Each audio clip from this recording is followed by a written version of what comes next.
I hope that the first thing that there was a confusion from last week is cleared now. We come to the fasting rules now, inshallah. The first thing that we need to do is what do we mean by fasting when it comes in fiqh? When it comes in jurisprudence, the fasting is actually refraining yourself from few things. And inshallah, we'll go through the list of those things in the next slide. But just wanted to make sure that the fasting, sometimes we have really huge misconceptions when it comes to fasting. We're just like, oh, if someone doesn't pray, then he can't fast. Or if someone is doing ghibat, his fast is void. Or if someone is doing this, if someone is doing that, then it means automatically his fast is, it's void. But that is actually really wrong perception and understanding of it. Fasting, obviously, like namaz or like any other ibadah that we do in our life, has some levels of acceptance. Here, when we talk in fiqh, we are only talking about the red lines. We're not talking about the ikhlaqi perspective of it. We're not talking about the spiritual realm or spiritual aspect of few things. When I say you can, like if someone does ghibat, their fasting doesn't get void, it doesn't mean ghibat is halal, or it's jaiz, or it's allowed to be done. No, it's not, obviously. Here, what I meant is that fasting will still be valid, but obviously you won't be getting the thawab that you're supposed to if you would have gone through your whole fasting day without it.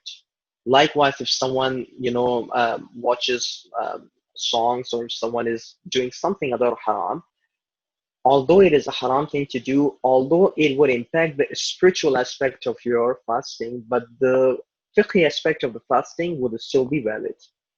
So that's a major misconception that we have among our siblings and among our brethren, that they usually don't get the difference between what is haram thing and what are the actual things that make the fasting void. The question here comes in about the niyat. Niyat is the most important thing. Now, in our understanding, we usually, when we are making niyat for our namaz, then even when we go to scholars, what is the way we are approaching them? We are approaching that, Maulana, can you tell us the niyat for this namaz? Although it is something for a layman, it's good for them to know, but for people that are going through fiqh, I would say we need to be a step further. For us, the niyat is not that we have to pronounce it through our mouth. I mean, like, honestly, scholars say that niyat is something which is in your heart, which is something that makes you do that work. Let's suppose if I'm going to do wudu, how many times do I say I'm doing the wudu for this salat or for this thing, qurbatan ilallah? I'm talking from my perspective. I don't remember myself saying that. When we go to do wudu, wudu is an ibadah. There should be a niyat involved in it too, that I'm going it to please Allah Almighty, and I'm just doing the wudu. I'm washing my hands, washing my face, wiping my head and feet. But we don't pronounce it through our mouth. So qurbat is anything which provokes you or which motivates you to do certain actions. That's what niyat is. And qurbat is doing is solely for Allah Almighty. I shouldn't do fasting just to please my mom or dad, or just to please my group teachers, my fellow students, or like my colleagues or my friends, etc. Anything that I do that involves niyat, that has to be done for Allah Almighty. Generally, all our actions should be monitored and should always be for Allah Almighty. But specifically, what I'm talking about are some of the ibadah. What are those? Like wudu, like ghusl, like namaz, like fasting, like hajj, etc. These should always have the intention. We should always have the intention of what? Of doing it for the sake of Allah. Because if we don't do it for sake of Allah, if we don't do it to please Allah, then not only we don't get the thawab for it, we also have to do that ibadah again. Let's suppose if I read really beautiful recitation, if I was reading my namaz, and my intention, God forbid, was to make other people happy, or to have a positive opinion about myself from others, then that namaz, I'm not even not getting thawab for it. That's one thing. But even that namaz is not accepted, I have to repeat that salat, that I have to repeat that prayers again. That's the basic ruling. But let's suppose if you are washing dishes and the dish is najis, then even if I do it for sake of others, even then I won't get the thawab, I won't get the reward because I'm not doing it solely for Allah. But at the end of the day, the dish will still get tahir. The dish or the thing that got najis would still get tahir. Why? Because you don't need qurbatan ilallah when you are cleaning the najasa. So there's just like a basic difference what ibadat means in fiqh and what ibadat generally we perceive throughout our life. That's one thing. How can you do niyat? The easiest thing to do is that it should be in your heart, right? I should have the intention of keeping the whole fast for the whole month. So when the first night comes in and when it is announced that the moon is being sighted, I can just do the niyat in my heart that I will be keeping the fast for the next 30 days or for next 25, 29 days, whatever number of days are. I should have this niyat in my heart. That should be good enough.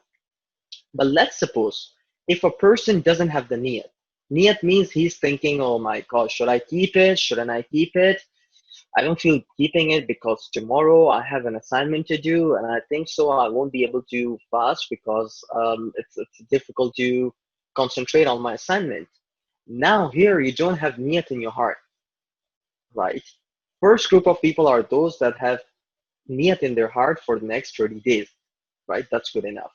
But for other people that are in a confusing mindset, they have a confusion in their mind, and they are not deciding if they will be keeping the fasting the next day or not. For them, it is important that they should make sure they have the niyat of the fasting if they're doing it for the month of Ramadan before the Fajr time. Let's suppose the Fajr time is 4:45 or 4:30. They should do it maximum 4 at 4:29, 50 seconds. Like they should do it just right before the time of Fajr. If they don't do it and if they're confused, and like confusion, what I mean is that they're thinking, okay, we'll see. If I feel drinking, I'll drink it. If I don't feel drinking, then I'll take that day as a rosa, as a fasting. That's not allowed for the month of Ramadan.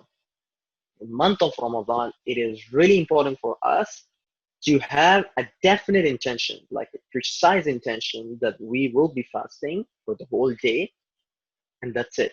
And when I'm saying about the niyat, it should be persistent throughout the day. Like persistent throughout the day means that I cannot break that niyat or intention during the day. Like I won't be like in the Fajr, I have that intention. Then at 10 o'clock when I woke up, I'm just like, man, I feel really hungry and thirsty. Um, should I keep it? Should I keep continue with the fasting or not? I think so. I shouldn't. But as soon as you went to the water, you were just like, no, I should. The time that you have decided for yourself that you're not keeping it and you are just going to get the water, there is some problem with the niyat. And if there is a problem with the intention, then the fasting for that day goes white. This is for a higher level, but usually we're not confronted with this situation. Here, I'm not talking about if something you eat by mistake, if something you drink by mistake, that's not a problem. Here, I'm thinking deliberately, you're thinking that I should break my fast. You are like 100% sure. So when you have decided that you're breaking your fast, so it means that your intention of keeping the fast is not there. And for fasting, it is important to have continuous intention from the time of dawn, from like Fajr time all the way till Maghrib. What about the mustahab fast? Mustahab fast, alhamdulillah, it's really easy to follow. So if you're keeping a mustahab fast, let's say for 15th of Sha'ban, for 27th of Rajab, for any other day, then for that matter, you don't have to, like, let's suppose I woke up and I went to the office, you went to the school, and throughout the day you didn't eat anything. And just right before Maghrib, you're just thinking, man, it was like a really cool day. I didn't get time to eat or drink. And literally, I am going through the fast throughout the day. What should I do? Let's just keep a mustahab fast because it's mustahab to keep a fast today. And I haven't eaten or drinking anything, and it's only half an hour to go to Maghrib. It's still, you can do your niyat right before the Maghrib, right like 1 minute before the Maghrib, if you haven't done the stuff that breaks the fast. And those details will be coming in the next slide. For the qada fast, if someone is keeping the qada for month of Ramadan, let's suppose they were traveling, they were not able to keep the fast, now they have to do the qada, they have to compensate them. Now, if they're doing it, they have to make sure that the niyat of the fast is before the dhuhr time, right? Before the dhuhr time. And let's suppose if they kept the qada fast, and if they're thinking, man, this is a really huge day, and I'm like, it will be really difficult for me to go through the whole day by just fasting. And probably I can just do it on weekend when I'm at home. Um, do I have this privilege of breaking the qada fast? There are two rulings for this. You can break your qada fast before the dhuhr time, but after the dhuhr time, you're not allowed. Let's suppose you haven't gone through the threshold of the dhuhr time, you can still break the fast and you'll be like, I can keep another day. That's completely fine. But if you have passed through that dhuhr time, then you can break your fast. And if you break your fast for the qada, like if you're keeping your qada fast, then you have to give certain sort of kafara, and that's for another day. But generally, you have to keep the difference between the dhuhr time and after the dhuhr time, before and after. Going to the next slide, things that make fast void, right? Now I have just copy and pasted it honestly, and some of it has to do with things that are really easy, that are pretty general knowledge, and some of it is for a higher level. I would say for you it won't be really relevant, um, but inshallah we'll go through it bit by bit. So firstly, it's eating and drinking. Obviously, it's common knowledge. Second is related to marriage life. So I won't be going into the details. The third one is kind of related to us, and there is no shame in explaining it, obviously, because it has to do with fiqh. Anything that will make ghusl janabat wajib on you, if you do it deliberately, right? That's haram. That's completely haram, right? That's haram too, and that will break and will void your fast too. So shar'an, it's haram. It doesn't matter, like whether you are fasting or whether you're not fasting, and I think it's one of the most prevalent issues that our youth is facing, and even the elders. You go through internet, there are like a bunch of studies on it. So as per the Shia fiqh, it's completely disallowed. You can't do that. So God forbid if someone does it, then they have to keep a fast, and they also have to give kafara. Inshallah, details will be following later. Ascribing anything false to Allah Almighty or His Prophet, right? So inshallah, all those details will be coming in. I can't say, look, this is the most important thing, and inshallah, when I'll be describing that, I will be detailing it further. Soiling thick dust.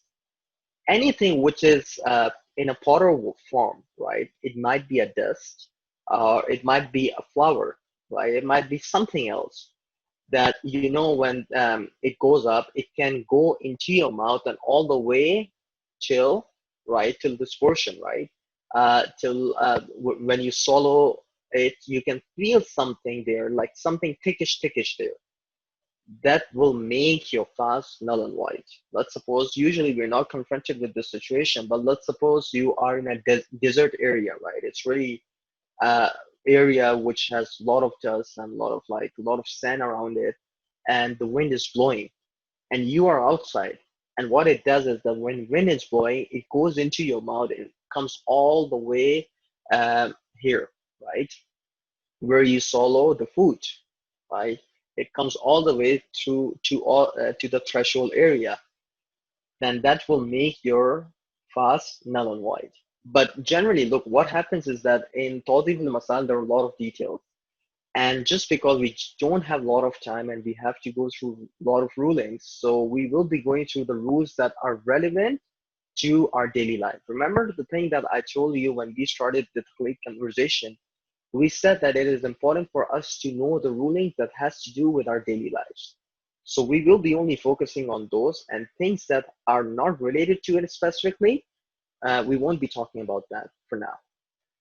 Sixth thing is something which Ayatullah Sistani, as per Ayatullah Sistani, is something that doesn't break the fast, right? Like immersing one's head completely in the water, right? Someone who's swimming, right? So swimming is not allowed here, right? Why? Because your head will go all the way inside the water, in the water. One thing that you have to remember is, as per Ayatullah Sistani, it doesn't break your fast. The reason I mention it is one of the most famous, I mean, like you go to other tawdih, Ayatullah Khamenei and Ayatullah Wahid al-Khurasani, I'm not really sure about what they have written specifically, all of them, but a lot of our scholars, they have written that if you immerse your head, your fast will get void, right? Ayatollah Sistani is among one of the really few scholars that say the otherwise. But I deliberately kept it in, just wanted to make sure that our people, our youth that are following different maraji, they should have the understanding of this specific masala.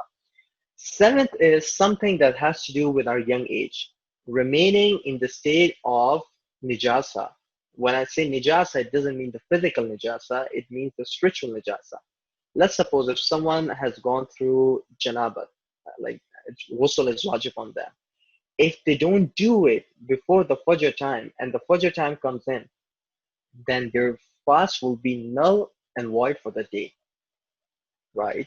Um, Inshallah, I think probably some details have to be followed, but just telling you generally, like a lot of time it happens if someone is sleeping and they will encounter this issue.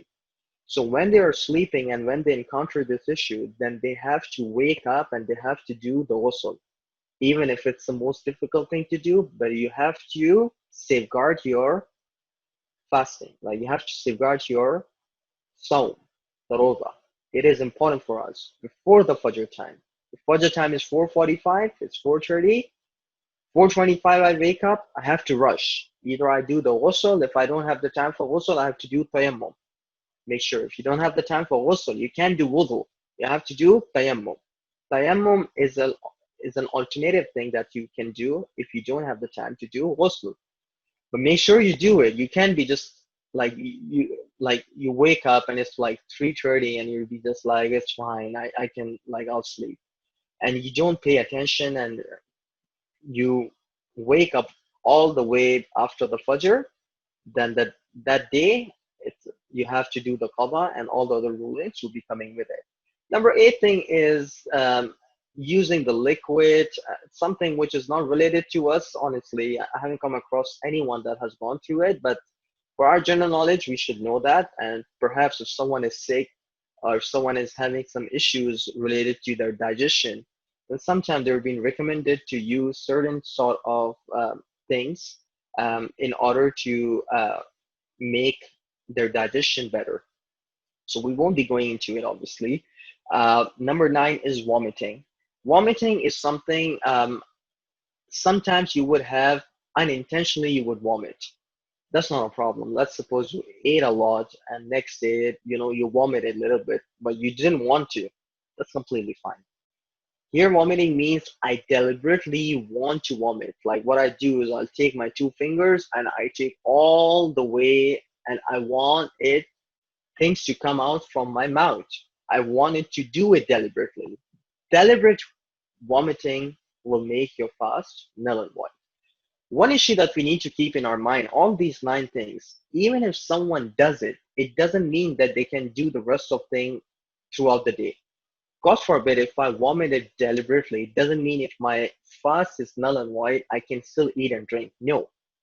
For that specific day, I have to refrain myself from all the nine things or the eight things as mentioned. And after that, I have to do the qada for that specific day too. And sometimes I have to give kafara too. So a lot of time it's just like, okay, now since I have done the wrong thing, I can do the wrong thing again and again. No, it is still not allowed for you to do that.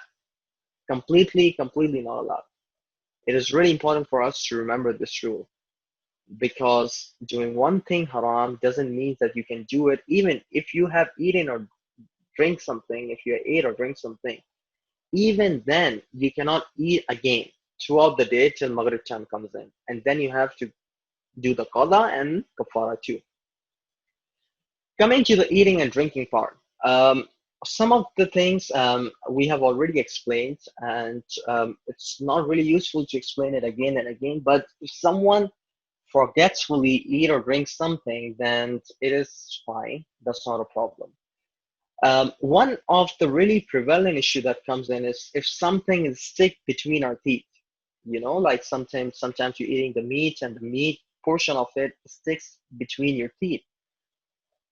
Now, if that thing comes out while you are fasting and you deliberately eat it, you don't throw it out, you eat it deliberately, then it means that you have made your fasting null and void again, right? So we have to be really careful. Like as a method of precaution, what I would do is that I will use the toothpick.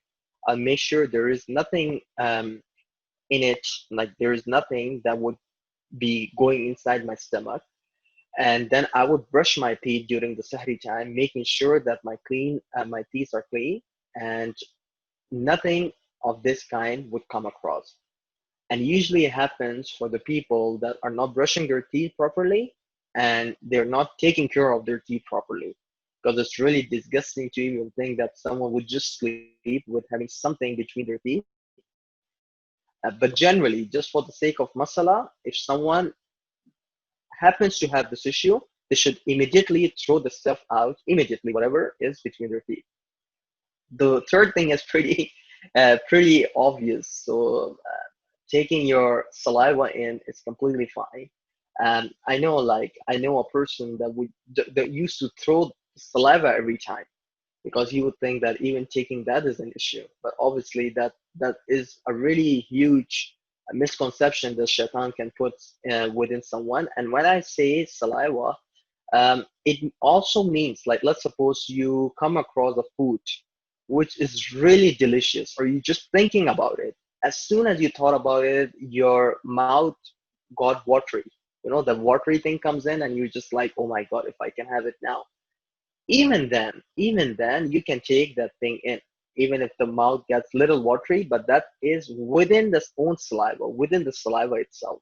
So you can still drink it, and there shouldn't be, or you can still swallow it, and that shouldn't be a problem. So swallowing phlegm, which comes into your mouth or not. So there's a difference between the scholars regarding it. The scholars have a difference of opinion regarding it. Just to be on the safe side, as soon as it comes in, you have to throw it out just to make it little easier. Let's suppose if it doesn't come into your mouth, like the front portion of your mouth it was just like at the back side of your mouth, and you couldn't, take it out. And if you swallow it, that's completely fine as per the whole marajir. But let's suppose if it comes into your mouth, like on the front portion, on your tongue, you have to spit it out. You have to throw it out. If you won't do it, then some scholars will still believe that that swallowing that would still be fine. But just to be on a safe side, and here again, even we're going through the rulings of Ayatullah Sistani, but I'm trying to incorporate more and more rulings from other scholars so that whatever you follow is the most like ihtiyati way, or the most precautionary way of doing that, right? Another issue comes in. I think this is for our sisters, especially that are married, especially that are taking care of the home. And if there is no one, obviously, here, if everyone is a young person here, they can also communicate it to their mom or sister or anyone that are usually involved in cooking the food. So imagine if someone is cooking the food, you always have the head of the ladies that they would have a small portion of the soup and they would try to taste it. And they will be tasting like, do we have to put more salt, or do you have to put more spices in it, or what to do with it? So tasting or chewing the food itself is not a problem unless until you don't swallow it. So you taste it, yeah, it seems to be fine, and then you spit it out, right? Likewise, if you're chewing it for your kid, like if your kid cannot chew that properly, you can chew that food, and as soon as you chew it, you give it to the kid, and then you rinse your mouth again and spit it out. That's completely fine as per the ruling. The only thing you have to remember is that you can't swallow it. Swallowing, like to swallow it is the red line. If someone swallows it, then it will make their fasting null and void. A really common question that will come in, and obviously I think that has to do with cleanliness too, like our hygienic issues too. Are we allowed to brush? Like, are we allowed to use toothpaste and toothbrush properly or not? As per the rulings of the Maraji, you just have to be very careful. You can do that because you're not swallowing the taste or the paste specifically. But as soon as you do that, try to, rinse your mouth properly. After rinsing, try to spit out like 2 times. Like once you have rinsed it and took the whole water out from your mouth. As per, something which is recommended is to spit it out 2 more times, just to make sure everything is out completely. And that this process of spitting it out 2 times more is mustahab, right? So teeth brushing, I would recommend personally, because I have to go to office and you guys might have to go to college or schools. Do it every day. Do it every day. And just make sure that the paste doesn't go and you don't swallow it. And as soon as you do it, you do rinsing of your mouth, clean your mouth immediately. And in that way, hygienically, you will be looking better. And also, another important thing would be that you would still be following the rule properly. The second thing, which is really common in our society, and I really want to focus on it, and it's one of the most common thing that you would see within the people that are religious. They would be quoting you those things of Ma'sumin alayhimus salam, or saying Allah has said this or Ma'sum has said this, without even like checking if it is from, right? Remember one thing here, that whatever we ascribe to Allah and His prophets and Imams alayhimus salam, or even Sayyidah Zahra salamullah alayha, we have to make sure that we are ascribing the right thing. If we don't ascribe the right thing, then probably it's a huge sin. It's one of the huge sin that you can ever come across, because ascribing anything false to Allah or His blessed being is being, there are a lot of traditions, and even in the Quran, there are things related to it. But specifically, if you do it while you are fasting, it will also break your fast, right? So how does it go? Let's suppose if I don't know if Imam Ali has said this or not, and if I forward a message that says that Imam Ali said this, the reason I say about Imam Ali is alayhi salatu wasalam, Amir al-Mu'mineen, is that we have people a lot of times forwarding the message even without checking if it's from Maulai Kainat, Amir al-Mu'mineen or not. It just says Imam Ali, without even thinking if it's from him or not. And this is really common in our age, when we have WhatsApp, when we have Telegram, and when we have social sites. We will be just forwarding a message log without even checking if the actual reference is right or wrong, without even checking if Imam Ali or the other Imam, whosoever is mentioned, has actually said it or not. It's such a huge problem. And I would say this goes for even other personalities, not talking about the fasting right now. I'm just talking generally. If you don't know if someone has said that thing or not, better refrain yourself from forwarding that. Just rule of the thumb, right? Imam Sadiq alayhi salatu wassalam, there is a riwayah in Bihar al-Anwar in which he is quoting Prophet Muhammad sallallahu alayhi wa sallam. Prophet said, it is enough for a person to be a liar that he, forwards the stuff, or he narrates the thing, whatever he listens. So imagine a person just to be a liar. And what is the difference between a liar and a truthful person? These are the 4 fingers. If you keep the 4 fingers here between your eyes and ears, there are 4 fingers that come in. Whatever you see from your eyes is right.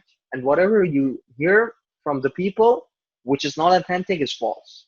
That's the rule of the thumb. Unless or until it is proven that's right. Right?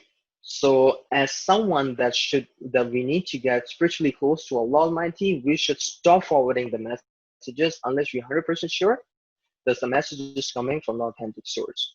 So the rule, one of the things that usually for people like us that would come in is that, let's suppose if I just quoted a hadith from Bihar al-Anwar, and I quoted from Prophet Muhammad sallallahu alaihi wasallam, and I quoted an imam mentioning that.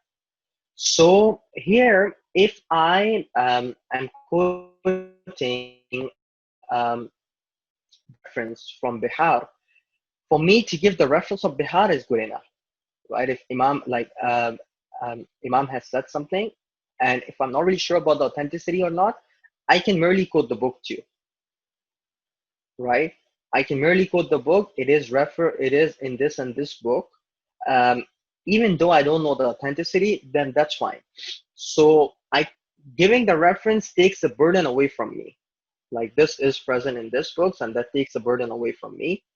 But just saying that Imam said it without giving the reference, and if that saying is not authentic, then obviously I would be liable for that. So the safest rule is that whatever you quote, even in your daily life too, quote it from the books, quote it from the actual references, or quote it that one Maulana was saying this and this. So you give the actual source. Just don't forward it in a way as if like you have researched it, even though you haven't researched it, and it will come back on you.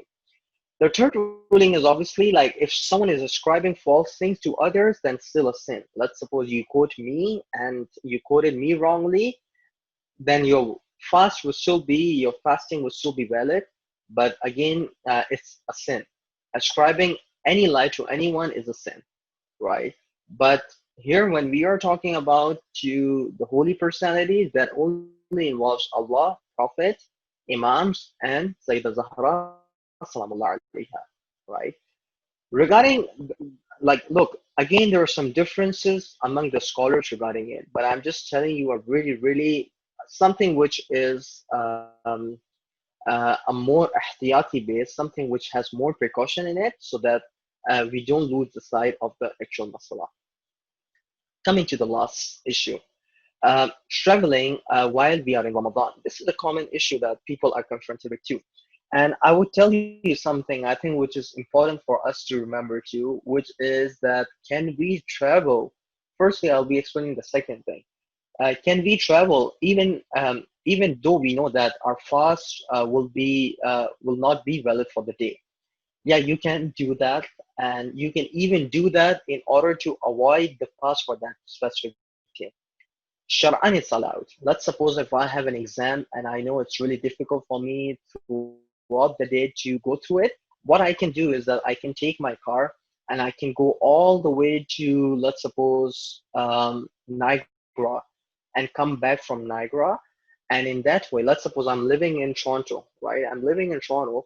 I go to Niagara, I come back, just like a 3 hours drive. Let's suppose, or even let's suppose I went to St. Catharines.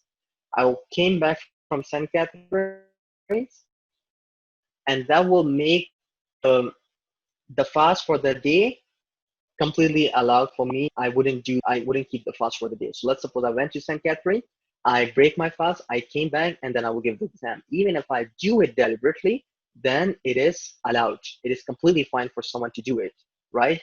Some scholars, obviously, some of them say if you do that before 23rd of Ramadan, month of Ramadan, it is makruh.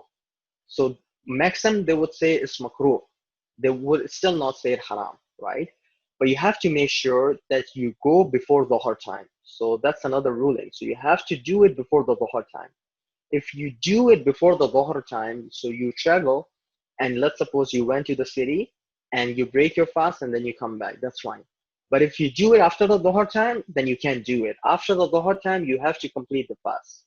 So let's suppose if someone is traveling outside the city or outside the country, and if they're doing it before Dhuhr, so before Dhuhr, when they go through a specific distance, which is called Hadd Tarakhus, when they pass that specific area, then they can break the fast. So one thing that you need to keep, I think it might just get a little confusing. So one who is fasting and who is supposed to travel, he cannot break his fast before he travels. Let's suppose I'm 100% sure that I'll be leaving at 8 o'clock. My flight is at 9 o'clock, and I will be, leaving 9 o'clock Toronto airport. I have to keep my fast till 9 o'clock, till 9:30ish, till the time the plane goes in the air. And a specific distances travel, which is called Hadd Tarakhus. After the plane has traveled, I've gone through the Hadd Tarakhus, then I can break my fast. That's completely fine. But before that, if someone does it, even though they're 100% sure they're traveling, they are liable to do the qada for that day, and they are also liable to give the kafara, and they will also be sinful person. Like that will be a sin that you would have committed. Who is a person that is said to be traveling? So traveling doesn't mean if I'm traveling, let's suppose if I'm living in Mississauga, and if I travel all the way to Milton, I'm still a traveler, quote unquote, but still I wouldn't be called as a traveler. According to fiqh, traveler is someone who passes an area and who has to go through a distance, both coming back and going back. Like he's going and then he's coming back. The distance should be more than 40 kilometers, right? More than 23 miles. So it's 44 kilometers if I'm not wrong. It can be up and down. I'm not really sure with the specific. Inshallah, I'll get back to you with the specific kilometers and miles. But if someone goes through, let's suppose 60 kilometers is the distance, right? So 60 kilometers from the end of your city all the way to the end. From there onwards, then coming back, if the round distance is 60 kilometers, then you are said to be a traveler. No, sorry, 44 kilometers, my mistake. If it's coming back and going forward, it's 44 kilometers, then you're said to be a traveler. The distance that you will be measuring will be from the end of the city. Now, trust me, I don't want to go into the details because we're not going through the rules of the travelers. But anything, let's suppose if I'm going to US, then most likely, most surely, if I'm going for less than 10 days, I'm going to, let's suppose, Chicago. And if I'm staying there for less than 10 days and I will be coming back within the 10 days, then I will be traveler. If I have to pray my namaz qasr there, then I can keep the fasting. Like it is not allowed. It's not even a privilege to, oh, you can keep the fasting or you won't. No, it is not allowed for you to fast while you are traveling. There's only one exception, but that has nothing to do with our discussion right now, right? That exception is for the Medina. If someone goes and if they do the nadar, that's not even a discussion that I will go into. A rule of the thumb: if you are traveling outside your city, and if you're traveling that specific distance, and if you have to do the qasr salat, then you have to make sure that you don't keep the fast. But you can break the fast if you are within the premises of your city. And if you are traveling after Dhuhr, then you have to keep the fast till you are done. But if you're doing it before Dhuhr time, then it's fine for you to break it once you pass the Hadd Tarakhus or the place where you can break it. What is Hadd Tarakhus? What are the other details? Inshallah, that's for another day. But I'm just making it a little bit easier for you. So just wanted to end this discussion with the hadith that I'm going through, and inshallah this will end the discussion for the day, which is from Imam Baqir alayhi salatu wassalam, and it's from Fadl ibn Yasar, and it is quoted in Bihar al-Anwar, volume number 93, page number 256. So the hadith goes, عن فضيل بن يسار عن أبي جعفر عليه السلام قال رسول الله صلى الله عليه وسلم وآله وسلم قال الله عز وجل الصوم لي وأنا أجزي به. That fasting, verily fasting is from me, and I am the one that will give the reward for this. So whatever rules you are learning and whatever fasting you are doing it, this is solely for Allah Almighty. And Allah is the one that will be giving you the specific reward for this. And inshallah, with this, our class for today is done. And I think I passed 6 minutes more than my time for 45. It's 4:52 right now. Sorry, 7 minutes. And وصلى الله على محمد وآله الطاهرين. Jazakallah, brother Jarry. I have a couple questions. So the first question is, what is the ruling about chewing gum? So if, like you mentioned about chewing food, so it's not going down the throat. So in that case, is the chewing gum allowed? It's a really valid question. It's a really good question. I'm glad that you asked. Yes, so chewing gums are of two kinds. One is the chewing gum which is without any taste, which is hardly, I haven't come across it, but there are some which doesn't have any taste. So yeah, you can chew that. But the chewing gums that we usually have are with the taste. Either we having a mint flavor, strawberry flavor, or any other flavor. That is not allowed because when you chew it, the flavor is something which is you are swallowing in, right? So as per the Marajir, that's not allowed to. Just for the rule of the thumb, the regular chewing gums that we usually use, that's not allowed. Thank you, sir. Another question is, I'll just read the question as it is. Some people say that when brushing your teeth, the toothpaste must not touch your tongue or your fast will be broken. Is that true? No, that's not true. The only ruling is that we shouldn't swallow it. So even if it touches, and as just a rule of the thumb, and I'll give you, make sure when you're brushing your teeth, sure you try to brush front part of the tongue too, right? It is important, right? Just for the hygienic purpose. So it is completely allowed, and there is no problem doing it. Make sure you don't swallow it. That's just like the rule of the thumb you have to keep in your mind. You have to be careful. Don't put a lot of toothpaste. Don't use a lot of toothpaste so that your mouth gets really full. Just use it in a bare quantity, something which is good enough, and putting it anywhere in your within your mouth, unless you don't swallow it, it's completely fine. Okay. Another question is, what if you do toothbrush and your gargle accidentally? Okay, so the gist of the question is, if you swallow your gargle accidentally, what is the ruling for that? That's a difficult ruling, honestly, because scholars are really strict about it. Now, this is a really good question. Scholars are so strict about it that they say if you are doing any wudu which is not wajib, and you're doing any wudu which is not wajib, let's suppose you're doing it for mustahab prayers, or you're doing the wudu for Quran, for reading Quran, and if you rinse your mouth and the water accidentally goes into accidentally, not intentionally, accidentally goes into your throat, your fasting is null and void. You don't have to give kafara, but you have to keep the qada of it. So if someone is doing it as if unintentionally goes into it, then still you have to do the qada. I'm not really sure with the kafara here, because doing tooth intentional. So the major act of just doing the toothpaste is intentional, right? So that's why you have to be really careful. Don't take a lot of toothpaste when you're doing it. Take bare minimum. Even if you have to do 2 times or 3 times, that's fine. Bare minimum. Take bare minimum. Make sure you spit out first, because if you have a lot of saliva within it, within your mouth, it becomes difficult to control it. So spit it out. Use bare minimum toothpaste and just rinse it quickly. That's the rule of the thumb. But if you accidentally goes into it, then definitely you have to do the qada thing. Okay, Jazakallah. Okay, one more question is, what if you are traveling to a lot of countries for the whole month of Ramadan? Yeah, it's a issue of kathir of safar, as we say, someone who travels a lot. Someone who travels a lot, brother, I think it's a really valid question, but it is really subjective too.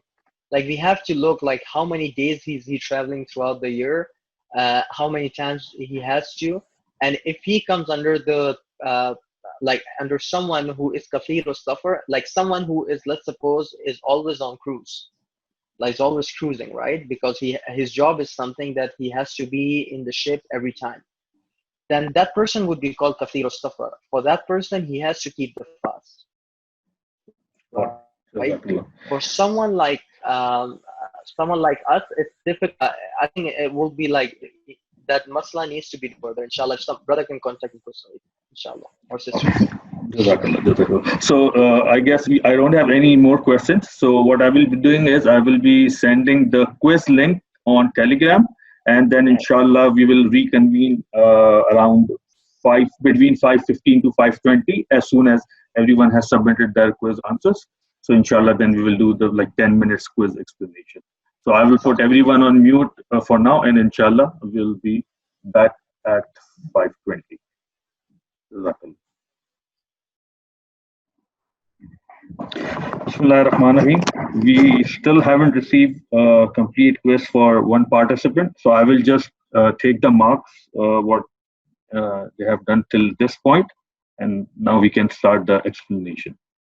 So, Brother Jerry, you want to take over from here? I can share my screen. We can go through the quiz. Yes, I don't mind. Please, we can go through the quiz, inshallah. Yeah. If you can have the screen at the front, please. Yes, yes. Uh,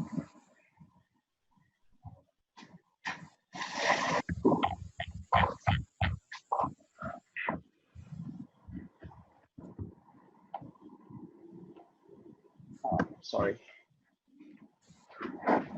Can I make All right. So the first question is, can I make the niyat on first night of Ramadan that I will fast throughout the month? Yes, the correct answer for that is yes, it is better to make the niyat on the first night of Ramadan that you will fast throughout the month, right? So it's always good. And it's, I think, the easiest way to go forward. Question number two. I woke up one day around Dhuhr time and realized that only few hours left for Maghrib and I haven't committed any act that invalidates the fast. Can I make niyat of the Mustahab fast? So the answer is yes, you can make the niyah of the Mustahab fast anytime. So remember the example that I give was really applicable to the Canadian context too. So sometimes you might be sleeping throughout the day, or sometimes you might be just working, but the day is really short. Like it starts at 6 a.m. and it just ends at 5 in winter days, right? So that can be practiced then too. For a Ramadan fast, I intended to break my fast in the middle without any general reason. But I was about to drink water. I changed my mind and decided to complete the fast. What is the validity of my fast now? So the answer is any time before Maghrib, if I make a fresh niyyah of my fast, will be in order, right? That's again for the mustahab fast. So unless until you're not doing anything that breaks the fast and you just do it before Maghrib, it's completely fine. yeah, so Um, here we have two questions of similar nature, question 3 and 4. Just the difference is question 3 is for Ramadan fast and question 4 is Mustahab fast. So that's why like the answers are that's right. different. Yeah. That's right. Oh, yeah, yeah. Sorry. I missed that. Missed that. Sorry. Yeah. For the Ramadan fast, sorry, that was my mistake. I completely because my screen is just getting a little bit smaller. Let me just make it like this. It can be. Is my picture upside down or is it fine? That's good. Picture is All good. right. Yeah, that's good. Sorry, I'm so sorry. Like because of the really small, I just inverted it now, so it's a little better. So for the Ramadan fast, remember I said that we need to have the like our niyat should be perpetual. Like it should continue from the time of Fajr all the way to Maghrib time. The time we decide that we're breaking the fast, it will invalidate it immediately. That's only for the month of Ramadan. But for the mustahab fast, it is completely fine. And for the qada one, remember I told you the qada one is before the Dhuhr, inshallah. Let's just go through the quiz.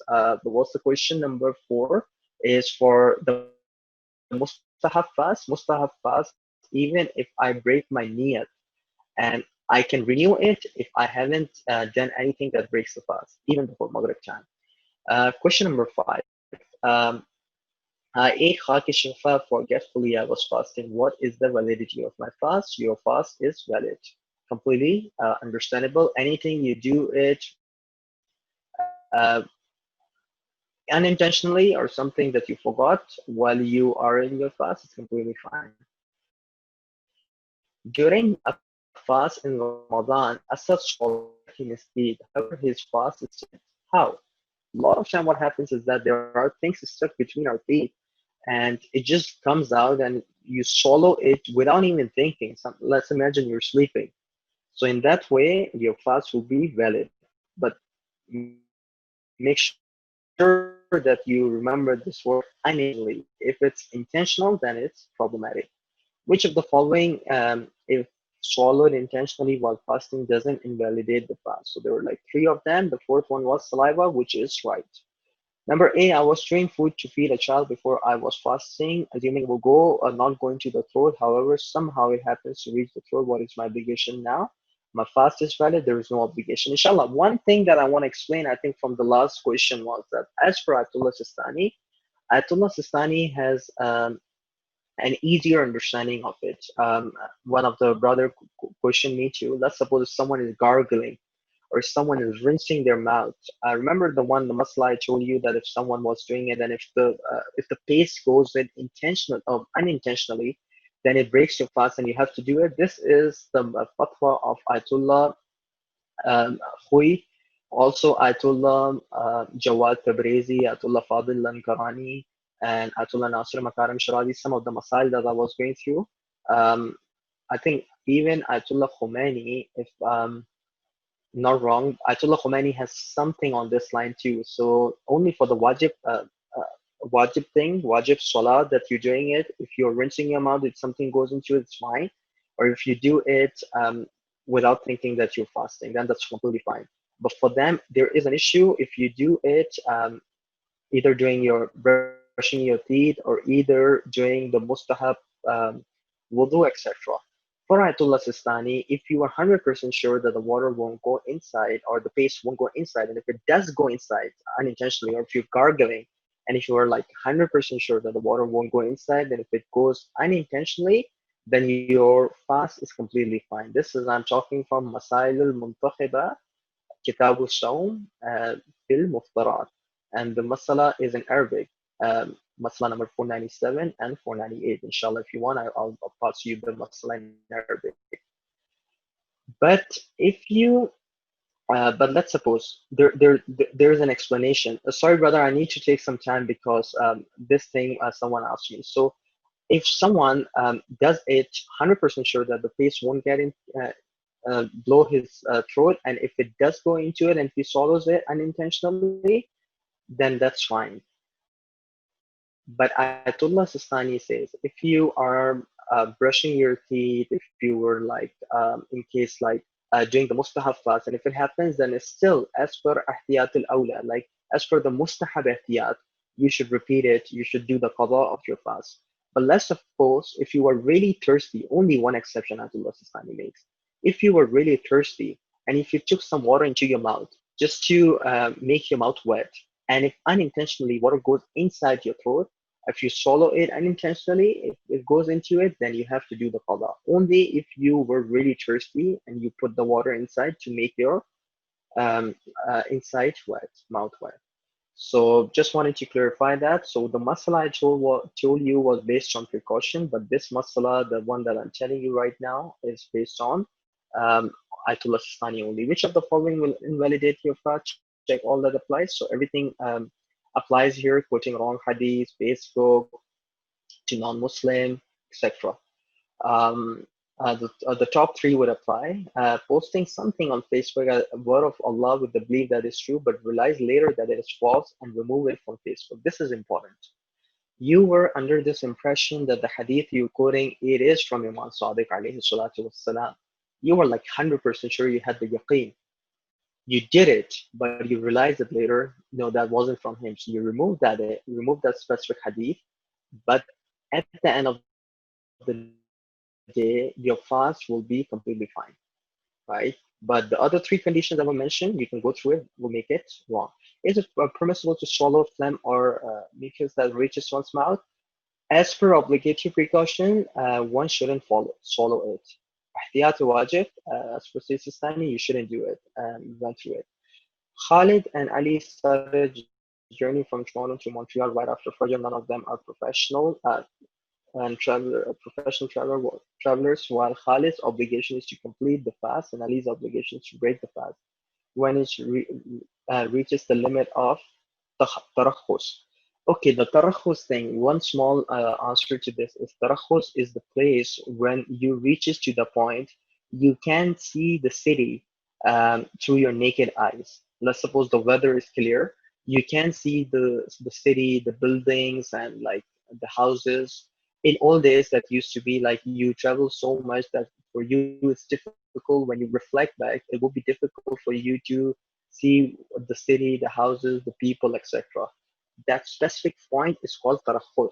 Even though you haven't gone through the 22 or 22 kilometers one way line that we were talking about. Let's suppose the Hadd tarakhus comes after 15 kilometers and 7 kilometers are more supposed to go further. So that 15 kilometer, you can break your fast or you can eat something, right? That's called hadd tarakhud. But you would be seeing from your naked eyes. You won't be using any microscope or anything for that thing. So one thing that you need to understand is that traveling are also two kinds. Traveling, if you're doing it for the halal purpose, sometimes you might be doing it for the haram purpose. If you're doing it for the halal purpose, then you have to read the namaz as qasr and you won't be fasting. But if you're doing it for the haram purpose, that's a very really well question that came in. Then you have to keep the fast too, and you will be going through the full prayers.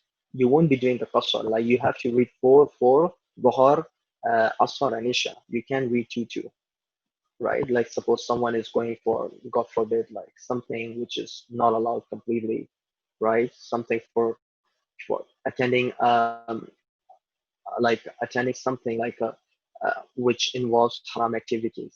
Then that specific thing, since you're going for haram, you have to do it all by yourself. I'm planning a trip to Moscow from morning to night just for fun. I have two opinions. Either I go on 22nd of Ramadan or I go on 25th. Which of the following statements true? In both cases, travel is permissible. However, it is makruh to travel with the intention to avoid fasting. Remember the masala I told you. So the bottom line is usually the fuqaha. I think if I'm not wrong, I'll recheck it again. It's 23rd of Ramadan. After 23rd, even if you have this niyat of breaking the fast, avoiding the fast, sorry, then you can travel in and there's no karahiyat in it. But before 23rd, it is still permissible, but it is disliked, right? But I'm just remember the masla I told. Sometimes you are confronted with a situation which is really difficult.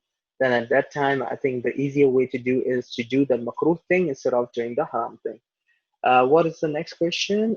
Bonus question. Al-Kafi is a famous Shia book collection which has compiled. Who has compiled this book is Fiqatul Islam, Sheikh Muhammad bin Yaqub bin Ishaq al-Kulaini. Al-Kafi is in three portions. One is Usul al-Kafi, which comprises of two volumes.